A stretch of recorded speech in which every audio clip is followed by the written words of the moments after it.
예, 시청자 여러분 안녕하십니까. 신축년 새해가 강하게 떠올랐습니다. 지난해 우리는 팬데믹 상황을 지나가고 있고요. 또 일부 극복하면서 주식시장은 강한 상승세를 나타냈습니다. 오늘은 이제 증시 개장일인데요. 10시에 시장이 개장합니다. 저희가 신년 특집으로 2021년 새 출발을 준비하라. 자본시장의 대변혁을 어떻게 대비할 것인가 상황들을 특집으로 점검하도록 하겠습니다.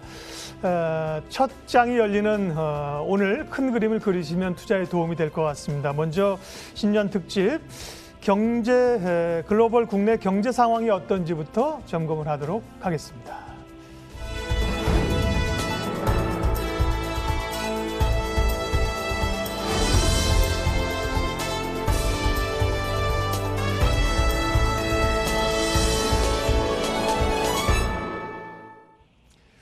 예, 포스트 코로나 시대 2021년을 맞이하면서 또 국내 증시, 글로벌 자본시장의 변화들을 살펴보도록 하겠습니다. 먼저 함께 해주실 분 KTB 투자증권 김한진 수석연구위원입니다. 김 박사님 어서 오십시오. 네, 안녕하세요. 예, 지난해 정말 뜨거웠던 한 해를 보내고요. 새롭게 한 해를 시작하는데 기대감은 굉장히 좀 높아 있는 그런 상황이지 않습니까? 무엇보다도 이 넘쳐나는 유동성이 급격히 줄어들지 않을 것이라는 기대감들인데요. 그런 기대감들이 정말 생각하는 것처럼 유효할까요? 예, 그렇습니다. 지난해 유동성이 아마 위험자산 시장, 특히 주식시장 상승에 한 50% 정도를 기여했다는 분석이 설득력을 얻고 있는데요. 예. 올해도 여전히 유동성 장세는 지속될 것 같습니다. 하지만 작년에 좀 그 글로벌 자산 시장 쪽에서 좀 가격이 많이 올라간 그러한 그 항목들을 보면 가장 많이 올라간 게 사실은 비트코인입니다. 아, 막판에 힘을 낸 네, 비트코인이요. 네. 예. 지금 연초 작년 1년 정도로 예. 보면 한 300% 이상 올랐고요. 네. 그 다음에 좀 많이 올라간 게 특히 전기차 관련주들이 많이 올랐습니다. 아무래도 테슬라가 주도하는. 네. 그리고 이제 그림에서 보시듯이 나스닥이 많이 올랐죠. 그리고 이제 지금 작년에 상승세에 동참을 못한 쪽이 조금 경기와 밀접하게 관련돼 있는 에너지라든지 세계 실질 수요를 반영하는 조금 이러한 그 실질적인 수요 민감형 어떤 그 항목들이 자산 가격이 많이 오르지 못했습니다. 오히려 하락했습니다. 그래서 좀 이런 부분들을 다 점검을 해볼 때 생각해 볼 수 있는 것은 작년에 이제 저금리가 상당히 그 성장성이 높은 쪽 내지는 다소 조금 기대감이 큰 꿈이 있는 그러한 항목을 중심으로 해서 자산 가격이 많이 올랐다. 이렇게 해석을 할 수 있을 것 같고요. 지금 이런 그림을 작년에 한번 반추해 보면 결국에는 올해는 조금 꿈보다는 실질적으로 경기가 얼만큼 올라와 주느냐 이 부분이 아무래도 실질적으로 자산시장 전반에 영향을 줄 것 같고요. 특히 이제 올해는 이제 코로나가 좀 물러가면서 아무래도 이제 중하반기부터는 금리가 조금 들썩일 가능성이 있죠. 그러다 보면 이 위험자산 시장이 얼만큼 이제 금리의 어떤 그 상승 압력을 좀 견디면서 원래는 이제 금리가 올라간다라는 것은 경기가 좋다라는 표시지 않습니까? 그래서 금리가 어느 정도 올라가면서 위험자산 가격이 이제 얼만큼 더 동반해서 상승해 줄 것이냐 이런 부분이 좀 키포인트가 아닌가 생각이 됩니다. 저희가 이제 모두 얘기한 것도 유동성 얘기를 했습니다. 이제 위기를 탈출하기 위해서 엄청난 돈을 푼 거고요. 그 힘으로 소위 이제 위험 자산들이 올랐던 건데, 근데 약간 이제 하반기로 가면서 올해 금리 인상에 대한 고민도 있다고 말씀하셨습니다. 인플레라든지요. 그렇게 되면 연준은 어쨌든 적어도 내년 2022년까지는 지금 금리를 간다고 하는 건데 금리를 오를 요인도 있는 건지 금리는 못 올린다고 하더라도 뭔가 그런 시그널들을 줄 수 있는 건지 그러면 소위 또 한번 발작이 나올 수도 있는데요. 시장이 연준의 행보는 어떻게 보세요? 예, 연준은 작년 12월에 정책회의에서도 전체적인 올해의 기조를 밝혔습니다마는 아마도 완화 기조를 지속하는데 큰 변화가 없을 것이다 네. 라고 생각이 됩니다. 특히 연준 위원들의 이제 구성이 대체로 비둘기파로 많이 구성이 돼 있고요. 해서 당장 인플레이션 압력이 상반기까지는 특히나 그렇게 크지 않을 것으로 보이거든요. 실제로 백신이 보급되면서 어느 정도 이동의 자유화라든지 경기 지표에 인플레 쪽에서 영향을 줄 수 있는 시점은 아무래도 이제 여름이 지나야 될 것 같습니다. 한 가을 정도는 9월 정도는 돼야 집단 면역이 되기 때문에 그렇다고 보면 거의 3분기 초입까지는 인플레이션 때문에 연준이 금리를 손댈 가능성은 없지 않느냐 이렇게 봐야 될 것 같고요. 다만 시장에서 조금 우려되는 부분은 시장 금리가 연준의 어떤 제로금리 유지라든지 테이퍼링을 시행하지 않는다 하더라도 시장 금리가 조금 들썩일 수는 있다. 이미 뭐 미국 국채 10년물이 1% 가까이 지금 진행되면서 연말을 마감했는데요. 올해 국채 10년물 기준으로 한 1.5% 정도를 넘어가면 아무래도 위험자산 시장 쪽에서 조금 부담을 느낄 수가 있다라는 것이죠. 왜냐하면 지금 나스닥의 퍼가 지금 한 50배 가깝고요. S&P 500도 지금 뭐 거의 뭐 25배가 넘어가고 있기 때문에 소위 주식의 기대 수익률이 조금 낮아졌습니다. 그래서 금리가 올라가면 그만큼 성장주 쪽에 좀 부담으로 작용할 것 같습니다. 금리 상승이 뭐 아주 고약하게 굉장히 가파르게 진행되면서 시장 전체를 아주 그냥 그 크게 무너뜨릴 정도는 아니겠지만 아무래도 조금 위험자산에 대한 약간 에피타이트라고 그럴까요? 입맛을 떨어뜨리는 그런 요인으로는 작용할 수 있다라고 생각을 합니다. 기준은 이제 미국 10년물 국채로 이제 잡으면 되겠죠. 말씀하신 것처럼 0.931%인데요. 1%는 뭐 넘나드는 상황이고 한 1.5% 정도 기준으로 그때를 넘으면 금리 인상에 대한 부담이 있다. 다만 적어도 이제 하반기, 한 3분기쯤 그런 상황이 올 수 있으니까요. 염두에 좀 두긴 두어야 될 것 같습니다.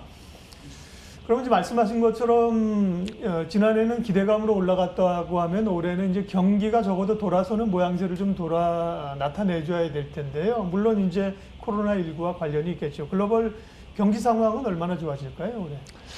예, 뭐 지금 기대감이 굉장히 높아졌죠. 네. 사실 한쪽에서는 뭐 상당히 팬데믹이 더 진행되고 있지만 또 한쪽에서는 올해 전체 어떤 경제 회복에 대한 기대감이 높아지고 있는데요.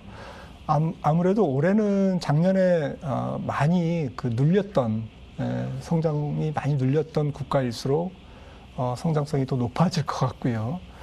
그리고 대체로 컨센서스가 비슷하게 지금 모이고 있습니다. 예. 그래서 올해 어찌 보면 성장률이라든지 경기 사이클에 대한 논란은 굉장히 조금 적을 것 같습니다. 예상한 대로 아마 갈 것이다. 라고 다들 믿고 있고 또 그렇게 진행될 것 같은데요. 다만 좀 그림에서 보시는 것처럼 세계 GDP 금액 자체는 주가 지수라든지 혹은 기업의 어닝보다는 조금 각도가 좀 느립니다. 보시는 것처럼 원래는 그 위에 있는 선, 그러니까 얇은 선으로 조금 진행될 걸로 봤는데 이번에 이제 가을부터 시작된 2차 팬데믹이 조금 더 유로존이라든지 또 신흥국이라든지 이런 쪽의 경기를 또 미국도 그렇습니다만은 조금 누르고 있는 그러한 양상이기 때문에 얇은 선이 2020년 4월의 전망이고 네. 굵은 선이 연말 전망으로 다소 조금 낮아졌네요. 그래서 아무래도 실질 성장률이 정확하게는 모르겠지만 조금 굵은 선에 가깝게 진행되지 않을까라고 생각이 됩니다. 얇은 선, 그러니까 작년 초만 해도 올해 연말이나 내년 초 정도 되면 코로나19 이전 수준, 그러니까 2019년 수준의 GDP에 각국이 평균적으로 다 도달할 것이다라고 봤는데 조금 그것보다 한 1년 정도 늦어져서 2022년 말이라든지 23년 초 정도까지 조금 딜레이가 되고 있는 것 같습니다. 그래서 실질적인 경기 회복의 어떤 속도는 조금 낮아질 가능성이 있다라는 것을 조금 염두에 둬야 될 것 같고요. 하지만 뭐 중국이라든지 미리 코로나를 잘 극복한 국가의 경우에는 조금 더 탄력적인 반등도 가능하다. 왜냐하면 중국만 하더라도 사실 코로나는 일찍 극복됐지만 경기 부양책은 작년에 굉장히 강하게 썼거든요. 특히 SOC 투자 위주로. 그러다 보니까 바이러스는 일찍 사라지고 경기 부양책은 남고 이래서 특히 중국 같은 경우에는 성장률이 기대치보다 조금 높게 올라올 가능성이 있습니다. 올해는 이제 기저 효과라는 게 소위 있기 때문에 굉장히 그 지표상으로 보면 좋아지는 수치를 확인할 수 있겠지만 연전에 말씀하시기를 그 실제 그 코로나19 이전의 경기 상황으로 회복하려면 그거는 이제 시간이 좀 더 걸린다고 말씀하셨죠. 그렇습니다. 네, 지금 기업 이익이 개선되는 것은 사실 코로나19 이전 수준에 도달하는 게 올해거든요. 네. 2021년인데 경기는 그것보다는 한 1, 2년 또 늦게 실질적인 왜냐하면은 뭐 주식시장에 상장돼 있는 기업들이 좀 언택트 관련주들도 많고 또 메가테크 또 경쟁력이 높은 기업이 상장돼 있다 보니까 전반적인 경기 순환과는 조금 더 순환보다는 좀 빠르게 좀 회복되는 그런 게 이제 기업 이익이라고 보셔야 될 것 같습니다. 예, 또 한 가지 다행스러운 것은 지난해 미국 대선 관련해서 뭐 적지 않은 노이즈가 있었습니다만은 바이든 시대가 이제 올해 개막을 한다. 그러면서 어쨌든 정책 모멘텀이 좀 있을 수 있는 거고요. 그에 따른 포인트 대부분 이제 긍정적으로 보지만 사실은 또 이제 기술주 규제에 대한 민주당의 바이든 행정부의 어떤 그 부담들도 사실 한쪽에 좀 있지 않습니까? 네, 그렇습니다. 일단 뭐 팬데믹 상황이 조금 잠잠해지고 올해 이제 봄이 지나가면서 백신 접종이 계속되고 조금은 이 팬데믹 상황이 진정된다고 하더라도 바로 어떤 경기 부양책을 펼치기에는 아무래도 이 컨택트 환경 조금 바이러스가 완전히 물러가야 조금 SOC 투자도 하고 또 제조업 부양도 하고 해서 경기 부양책이 먹힐 텐데 그것보다는 사실 코로나19를 퇴치하는데 일단은 상반기에 시간을 다 보낼 가능성이 높거든요. 그러다 보면 실질적으로 경기를 조금 끌어올리는 데 필요한 경기 부양책은 가을 정도나 돼야 집행될 가능성이 있다라는 것이고요. 또 한 가지 살짝 변수가 되는 거는 사실은 공화당의 어떤 그 좀 민주당의 정책에 대한 조금 억제 가능성이죠. 일단 조지아주 상원의원 결선 투표도 관건이지만 거기서 민주당이 상원을 조금 석권한다 하더라도 아무래도 민주당의 안에 대해서 원래 경기 부양책에 대해서 상당히 조금 공화당 쪽에 저항이 예상은 됩니다. 하지만 저희가 조금 주목해야 될 것은 규모가 어떻게 됐든지 간에 바이든 정부가 어디에 초점을 두고 있느냐는 중요할 것 같거든요. 그래서 그림에서 보시는 것처럼 앞으로 4년간 바이든 정부의 재정 지출 계획은 거의 한 22%가 총 예산의 재정 지출의 한 22%가 SOC 투자 쪽에 지금 들어가 있습니다. 그리고 제조업 지원이죠. 이 제조업 지원도 러스트벨트를 중심으로 한 자동차라든지 철강이라든지 이런 조금 고용을 많이 일으키는 그러한 쪽에 제조업 지원이 좀 중심을 이루고 있습니다. 그런데 이게 앞서 말씀드렸듯이 아무래도 본격적으로 집행되는 것은 이제 가을 이후나 될 가능성이 높다라는 것이고요. 그다음에 시장에서 관심을 갖고 있는 이제 신재생 에너지 쪽은 사실은 전체 예산 비중에서는 조금 낮습니다. 의외네요. 한 12% 정도 되는데요. 제일 클 것 같은 생각이 드는데. 네, 사회 안전망이라든지 연금보험 확대라든지 연금보험 확대는 이제 오바마 케어의 부활이고요. 이런 부분들의 예산이 많이 집중돼 있기 때문에 실질적으로 신재생 에너지 쪽은 그렇게 크지는 않지만 사실은 임팩트는 있죠. 그리고 특히 조금 정책의 성격이 지금 신재생 에너지, 그린 에너지 쪽에 굉장히 쏠려 있기 때문에 아무래도 좀 관련주들의 어떤 그 연간 내내 그런 관련주들의 어떤 그 테마성, 어떤 호재로 작용을 하기에는 충분할 것 같습니다. 예. 바이든 행정부 출범에 따른 포인트는 굉장히 중요한 거죠. 섹터별로 이제 재정 지출 계획을 말씀을 해 주셨고요.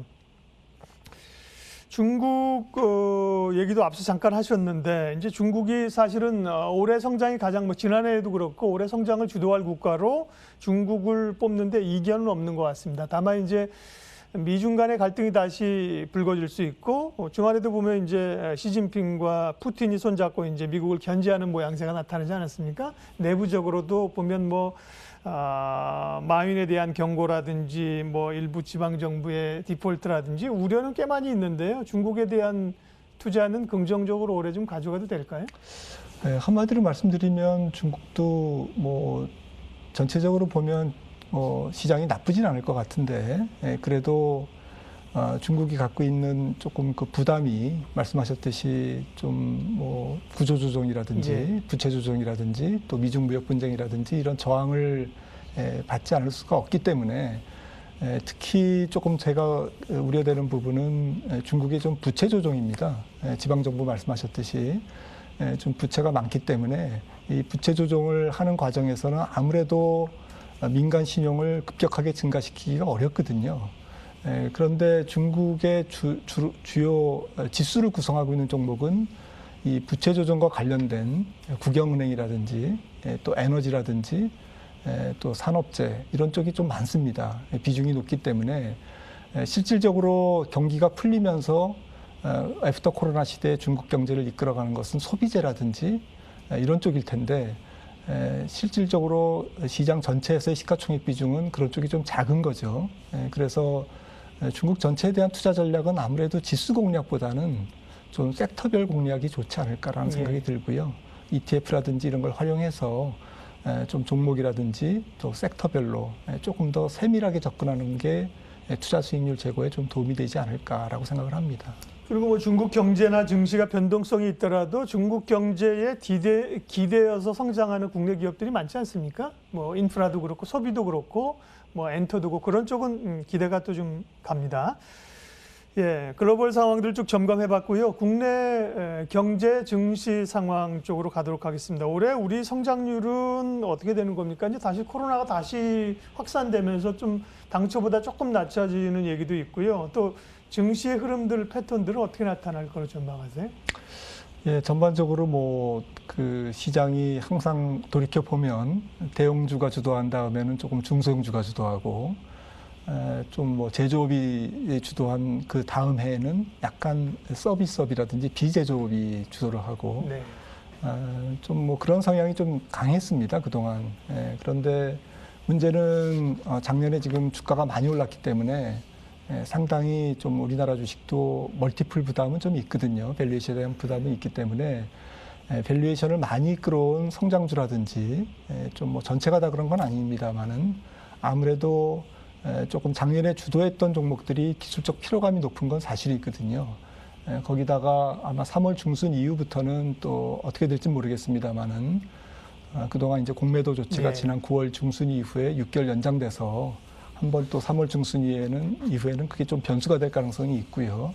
그래서 전반적으로 가격에 대한 부담, 밸류에이션에 대한 부담, 그리고 작년에 주도주에 대한 부담이 조금 있는 상태에서 올해를 조금 출발을 해야 될 것 같습니다. 그리고 말씀드렸듯이 약간 수급적인 부담도 사실은 좀 있는 거고요.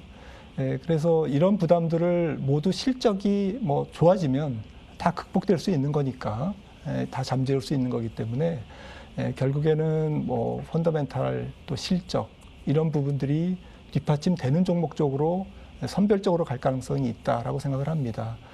작년에는 조금 지수 전체가 움직였다면 올해는 좀 뭐 앞서 중국에서도 말씀드렸습니다만은 섹터 혹은 종목 중심으로 갈 가능성이 있습니다. 같은 섹터 안에서도 상당히 주가 차별화가 나올 가능성이 있고요. 지금 그림에서 보시는 것처럼 코로나 이후에 우리나라뿐만 아니라 전 세계가 조금 K자 경기 회복을 얘기하고 있습니다. 저도 동의하고요. 그동안 조금 K자 경기 회복이 사실 작년 코로나19 이전부터 사실은 진행되어 왔던 현상이고요. 이런 부분들이 조금 더 애프터 코로나 시대에는 조금 더 확연해질 가능성이 높아 보입니다. 그래서 조금 요소를 투입해서 성장하는 어떤 섹터, 그러니까 투자를 많이 하고 무조건 고용을 많이 일으키는 그러한 기업이나 섹터보다는 생산성 중심의 어떠한 섹터들, 그다음에 구조조정에 좀 성공한 국가들이 조금 그 K자의 좀 상단의 궤적의 주인이 될 것 같고요.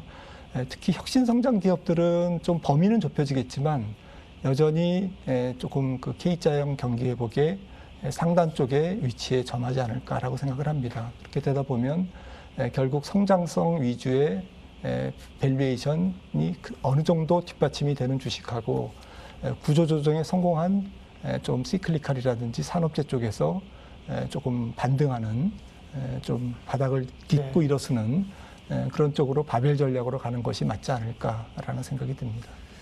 차별화 얘기를 박사님도 하셨고요. 올해 이제 중요한 키워드가 될 것 같습니다. 차별화라는 얘기는 증시에서의 종목별, 기업별 차별화인데 이게 또 사회적으로 읽으면 사실 양극화라는 이름이 되기 때문에 좀 아쉬움과 안타까움은 있습니다.